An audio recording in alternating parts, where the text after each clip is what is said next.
কারো উস্কানিতে পা দিয়ে অন্তত জীবনটা নষ্ট করে না ফেলে। এই জন্য এই মেসেজটা পৌঁছালাম। অনেকে উস্কানি কিন্তু দিচ্ছে। আগস্টের 5 তারিখের পর থেকে উস্কানি আরম্ভ হয়েছে বাংলাদেশকে বিশৃঙ্খল করার জন্য বিভিন্ন কায়দায়। একটা হালে পানি নেয়নি, এখন আবার অন্য একটা নতুন ফর্মুলা আরম্ভ করেছে, এটাও হালে পানি নেবে না ইনশাআল্লাহ। সুতরাং যারা পালিয়ে গেছে তাদের উস্কানিতে পা দিয়ে যদি এই দেশে কেউ বিশৃঙ্খল পরিবেশ তৈরি করতে চান, একটু গোপালগঞ্জের দিকে আপনি মাঝে মাঝে তাকাবেন। পেছনে কিভাবে লাল করে দিয়েছে প্রশাসন দেখেননি? ওই সময় সন্তান গোপালগঞ্জ থেকে ঢাকায় আসলে, বসে আসলে 300 টাকা, দাঁড়িয়ে আসলে 1000 টাকা। কি অবস্থা করেছিল, এটা দেখেও আপনার শিক্ষা হয় না। এই জন্য আমি সতর্ক করছি, আগামী থেকে আমরা যেন কারো উস্কানিতে পা দিয়ে বিশৃঙ্খল পরিবেশ তৈরি করে দেশটা অন্তত নৈরাজ্যের স্বর্গরাজ্য আমরা তৈরি করে না ফেলি। আল্লাহ যেন আমাদেরকে তৌফিক দেন কথা মেনে নেওয়ার, বলেন আমিন। তাহলে যারা মানুষ হয়ে মানুষের উপরে জুলুম করেছে তারা মামলার আসামি কার? আরো জোরে বলেন কার? বৈষম্য বিরোধী ছাত্র আন্দোলনে যারা 9টা দফা দিয়েছিল, আমি কোরআনে কারিমের সাথে প্রায় 6টা দফা পেয়েছি। সূরা নাহালের 90 নম্বর আয়াতে 6টা আছে, আর বাকি জায়গা থেকে তারা আরো 3টা নিয়েছিল। তারা প্রথম যেটা নিয়েছে, ওই ওয়ান জাস্টিস, আমরা ন্যায় বিচার কায়েম করতে চাই, এটা আল্লাহ 1500 বছর আগে জানিয়েছেন। সুবহানাল্লাহ বলতে পারেন নাই? আমরাও তো চাই এদেশে ন্যায় বিচার কায়েম হোক, কথা বলেন ঠিক কিনা? আর কোরআনে কারিম ছাড়া ন্যায় বিচার কায়েম করা সম্ভব না। আমান আমিলা বিহি ওজেরা আমান হাকামা বিহি আদালা। যদি কেউ আমল করে কোরআনের, তাকে আল্লাহ পুরস্কার দেবে। কেউ যদি এই কোরআনে কারিম কায়েম করতে পারে, তাহলে সে ন্যায় বিচার কায়েম করতে পারবে। সুতরাং এদেশে যারা শহীদ হয়ে গেলেন জীবন দিয়ে, তাদের যে উদ্দেশ্য, এই উদ্দেশ্য যেন সামনে সফল হয়, আমরা সবাই সেই চেষ্টায় থাকবো ইনশাআল্লাহ। সতর্ক করছি এ কারণে, 1628 জন মানুষ দায়িত্বে ছিলেন বাংলাদেশে, ডাইরেক্ট ইনডাইরেক্ট মিলে। এরা আমরা যতদূর দেখতে পেয়েছি, আমার জেল জীবনের 3টা বছর ফাঁসির কন্ডেম সেলের ভেতরে আমি দেখেছি বাস্তবতা। এই 1628 জন কম বেশি এরা জুলুমের সাথে জড়িত। কেউ সরাসরি জালেম, কেউ জালেমের দোসর। কথা বলেন, জালেমরা টার্গেট কার? আরো জোরে। এজন্য আপনারা আল্লাহর মামলার আসামি। বাদী যত বড় হয়, মামলা তত কঠিন হয়। আমাদের মামলা, আলেমদের মামলার বাদী সব ছিল সরকার, এই জন্য আলেমদের কোনো জামিন নেই। আমার মামলা 30 বারের উপরে উঠেছে, সিএমএম কোর্ট, জজ কোর্ট, হাইকোর্ট মিলে। জামিন হবে না, কারণ আমার নামের আগে আলেম আছে। আমার নামের আগে যদি লয়দির কি গোয়া থাকতো, আমি 3 বছর না 3 দিনও আমার জেলে থাকা লাগতো না। আমাকে ধরার পরে তারা অফার দিয়েছিল, যা যা বলতে বলি এইগুলো শুধু বলবেন, কালকে আপনাকে আমরা ছেড়ে দেব না। এত মিথ্যা কথা বলা আমার দ্বারা সম্ভব না। বলে তাহলে যান। এই যে দিয়ে দিল, ন্যায় বিচার কায়েম হচ্ছে দেশে, এই কথা তারা মানুষকে শোনাতো। পুরাটাই চলেছে 15.5 বছরে, পুরা অবিচার আর অন্যায়। এই জন্য যারা আল্লাহর মামলার আসামি, আপনি ভাবতে পারেন বিষয়টা কত বড় বিষয়। আল্লাহ নিজে মামলার বাদী, নিজে বিচারপতি, নিজে রায় দেবেন। এই জন্য জালেমদের একুলো শেষ, অকুলো শেষ। মানুষ হিসাবে আমরা মানুষকে সামনে সম্মান দিয়ে চলবো ইনশাআল্লাহ। দরুদ আর সালাম পড়ছি আমাদের নবী, মানবতার মহান শিক্ষক মুহাম্মদুর রাসূলুল্লাহ সাল্লাল্লাহু আলাইহি ওয়াসাল্লামের প্রতি। বিশ্ব নবীকে আল্লাহ পড়া কোরআন শরীফে, এই যে কোরআনের যে আয়াত পড়লাম আমরা, সূরা বাকারার 208 নম্বর আয়াত আমরা তেলাওয়াত করেছি। এ কোরআনে কারিম পড়তে হলে প্রতিটি অক্ষর, 29টা অক্ষর আমরা আছে জানি আরবি, প্রতিটি অক্ষর দিয়ে নবীজিকে আল্লাহ ডাক দিয়েছেন একটা সুন্দর এবং উত্তম নাম নিয়ে। বিশ্ব নবীকে আল্লাহ আলিফ দিয়ে জানিয়েছেন আহমদ, তিনি প্রশংসিত। বা দিয়ে আল্লাহ জানিয়েছেন আমার নবী বাশির, তিনি সুসংবাদদাতা। তা দিয়ে আল্লাহ জানিয়েছেন আমার নবী মুত্তাকি, তিনি পরহেজগার। সা দিয়ে আল্লাহ পাক জানিয়েছেন আমার নবী মুদ্দাসসির, তিনি কম্বলওয়ালা। জিম দিয়ে আল্লাহ জানিয়েছেন আমার নবী জামিল, সুন্দর। হা দিয়ে আল্লাহ জানিয়েছেন আমার নবী হামিম, অন্তরঙ্গ বন্ধু। খ দিয়ে আল্লাহ জানিয়েছেন আমার নবী খাতামান নাবিয়্যিন, শেষ নবী। এভাবে বলতে বলতে সর্বশেষ অক্ষরে যে দেখবেন ইয়া, আল্লাহ জানিয়েছেন ইয়াসিন। বলেন আল্লাহু আকবার। তাফসিরে কাবীর আল্লামা ফখরুদ্দীন রাজি রহমাতুল্লাহ আলাইহি এই সিন শব্দের তিনি 5টা ব্যাখ্যা দিয়েছেন। তিনি লিখেছেন সিন মানে সাজ্জিদুল আলামিন, সিন মানে সাজ্জিদুল বাশার, সিন মানে সাজ্জিদুল কাউনাইন, সিন মানে সাজ্জিদুল আম্বিয়া, সিন মানে সাজ্জিদুল মুরসালিন। এক একটা শব্দের ভেতরে হাজার হাজার কথা তিনি দিয়েছেন। আমি একটা বলছি, সিন মানে সাজ্জিদুল আলামিন। শুধু আলম না, আলামিন বহুবচন। এই পৃথিবীতে 257টা রাষ্ট্র আছে। যত জগৎ আল্লাহ বানিয়েছেন, আপনি যে জগতেই বাস করেন না কেন, মুহাম্মদ রাসূলুল্লাহকে আপনাকে নেতা মানা লাগবে, আদর্শ মানা লাগবে। কারণ আল্লাহর ঘোষণা দেওয়া নেতা একজন। আল্লাহ পৃথিবীর অন্য কাউকে হে নেতা এ শব্দ বলেননি।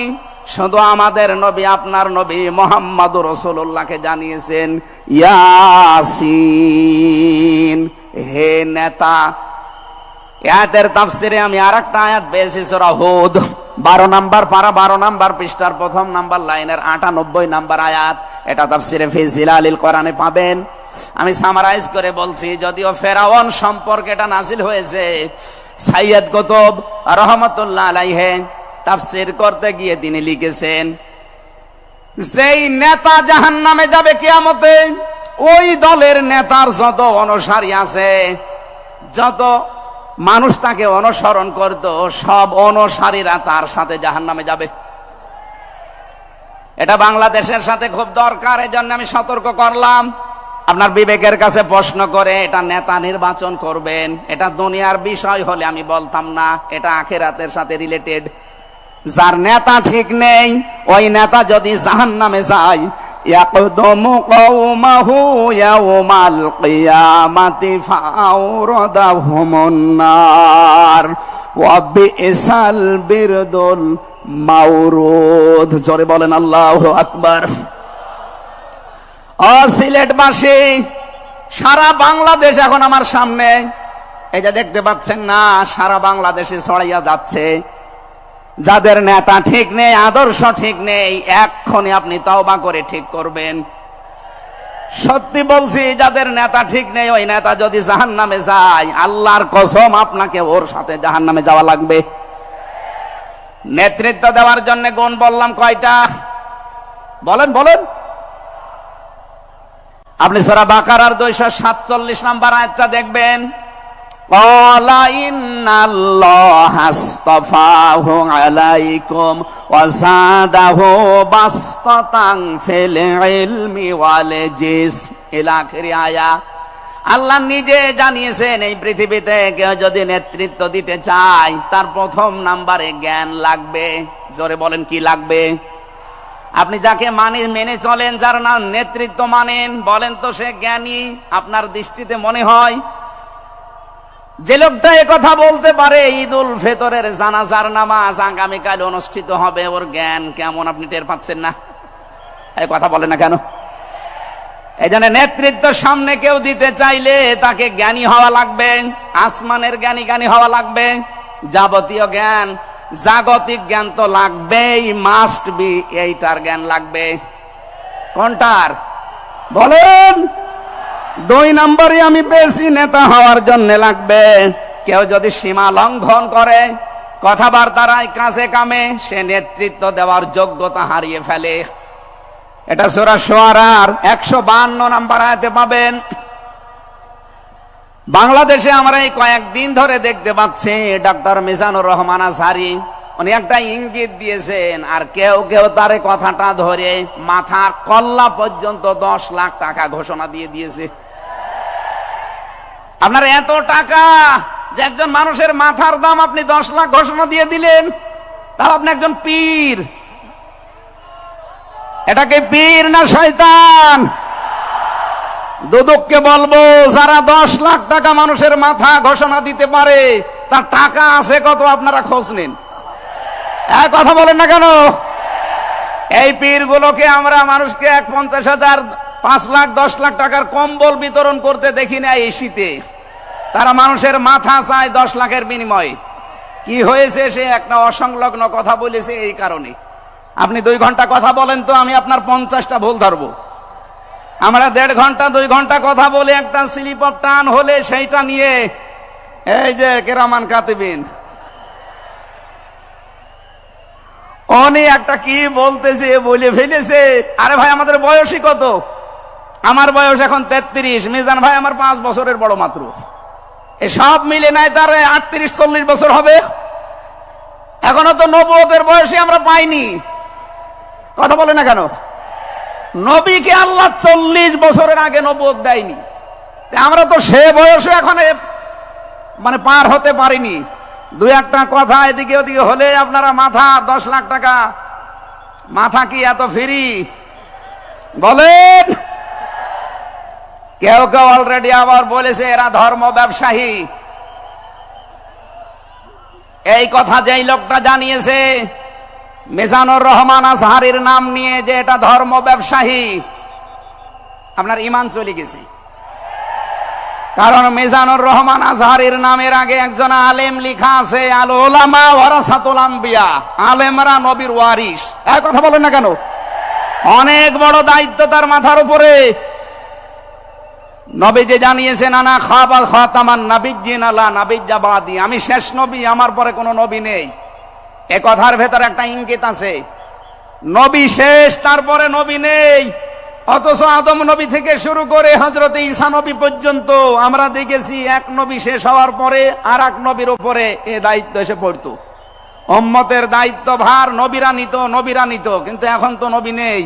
যেহেতু ওনার ঘোষণা আমার পরে আর কোন নবী নেই, আমি শেষ নবী, এই হিসাবে নবীজি জানিয়েছেন আল উলামা ওয়ারাসাতুল আম্বিয়া, আমি থাকবো না কিন্তু আলেম থাকবে, এরাই আমার ওয়ারিস, এরাই আমার স্থলাভিষিক্ত। নবীর উপরে কথা বললে যেমন আমল আখলাক আল্লাহ নষ্ট করে দেয়, আলেমদের বিরুদ্ধে আলেমদের উপরে কারো যদি কথা যায় তার পেছনের আল্লাহ সব নষ্ট করে দেবে। অহম লা ইয়াশউরুন, কখন যে নষ্ট হয়ে যাবে আপনি টেরও পাবেন না। এই জন্য সীমা লঙ্ঘন করা যাবে না কথা এবং আচরণে, আপনারা সাবধান থাকবেন। যারা এই সীমা লঙ্ঘন গুলো করছেন, কাদের ইঙ্গিতে করছেন আমরা কিন্তু জানি। মাঝে মাঝে দাদারা এসে আপনাদের কান পড়া দিয়ে যায়, আর আপনারা তখন উল্টা পাল্টা কথা বলতে থাকেন। কেউ না জানলে দেশের আলেমরা কিন্তু আগেই টের পায়, কারণ এরা তাহাজ্জুদের নামাজের সেজদায় আমার আল্লাহর সাথে কথা বলে। কথা বলেন না কেন?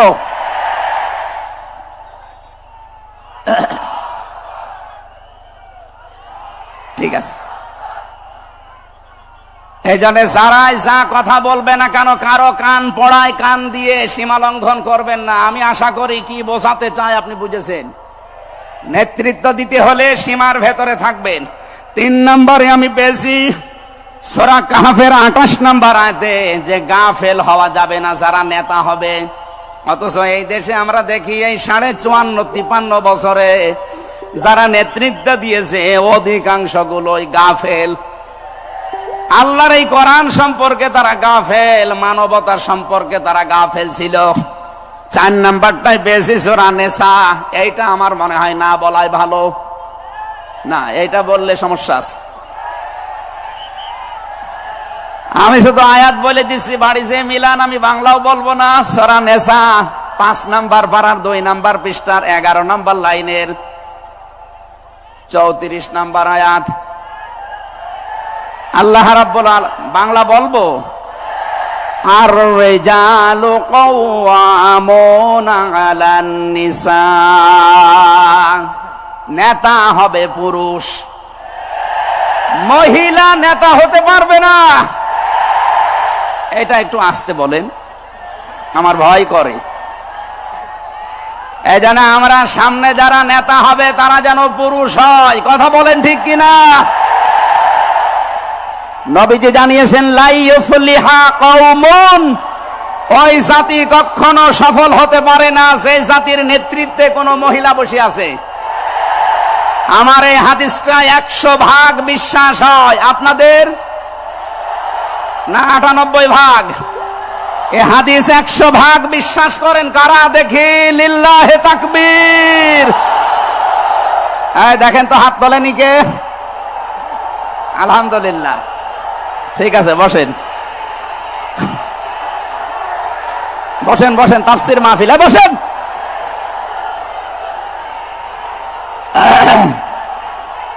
এটা যদি আমরা মেনে নিতে না পারি, এই 54 বছরে আমরা যেখানে ছিলাম আরো পেছিয়ে যাওয়া লাগবে।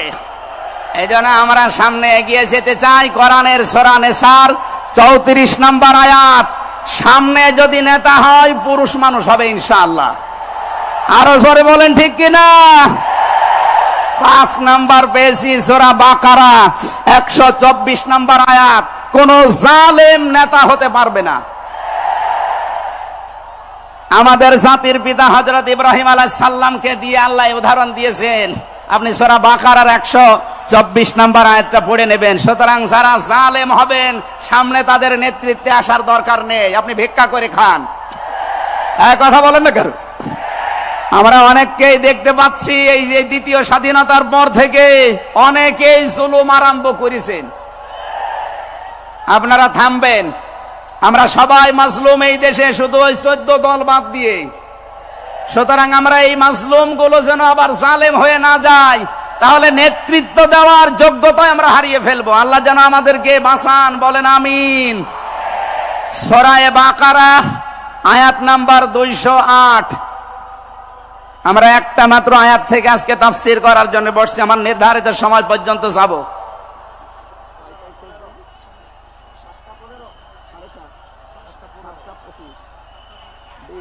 ঠিক আছে, জবান খুলে দিয়ে আগে পড়ে না, আউযু বিল্লাহি মিনাশ শাইতানির রাজিম, বিসমিল্লাহির রহমানির রহিম, ইয়া আইয়ুহাল্লাযীনা আমানু দুখুলু ফিস সিলমি কাফা। এ পর্যন্ত থাক। যেহেতু ডক্টর মিজানুর রহমান আজহারি আর 20-25 মিনিট পরে